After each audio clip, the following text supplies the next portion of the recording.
Well, there's a groundbreaking decision here in New York City. The Board of Health voting to change the way menus at restaurants look.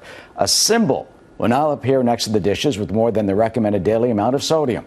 Public health advocates have been pushing for this change, but of course the idea does have its critics. Laura Engel joins us now with more on this. So Laura, first it was the calorie count, then you can't drink the big gulp thanks to Mayor Bloomberg, but now salt. Well, they just want you to be warned, forewarned before you have that meal. The unanimous vote took place just a few minutes ago. The New York City Board of Health passing a rule that will force chain restaurants, which is about 3,000 out of the roughly 24,000 restaurants in New York City, to show us the sodium when ordering our food. New Yorkers have already been encouraged, as you mentioned, Eric, to eat healthier, to curb consumption of trans fats, large sugary drinks, and starting in December, they will be learning more about how much salt they are about to chow down on.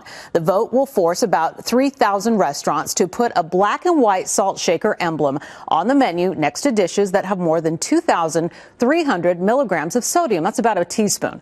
This makes the Big Apple the first U.S. city with this type of requirement, something that critics say is not the right way to try to limit sodium intake. The president of the Salt Institute, a trade association for salt producers, issued a statement to Fox. It reads, "This is another example of the government creating policy based on outdated, incorrect sodium guidelines that have been refuted by 10 years of research. Research shows Americans already eat within the safe range of sodium consumption, and population-wide sodium restriction strategies are unnecessary and could actually be harmful."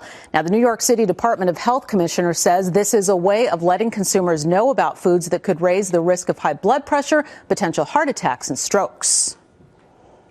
This really represents to me the next step in allowing usable information for our community to make better health decisions. And the evidence also shows that even though calorie and salt nutritional information is available in chains, the rate of people actually accessing that information is exceedingly low. And some restaurant owners have said eating healthy initiatives should focus on a diet as a whole, not a particular ingredient or food. And the city should leave salt warnings to the feds. Eric? All right. Well, some doctors have been warning about the level of our sodium, so we'll see how this goes. We'll see how it goes. All right.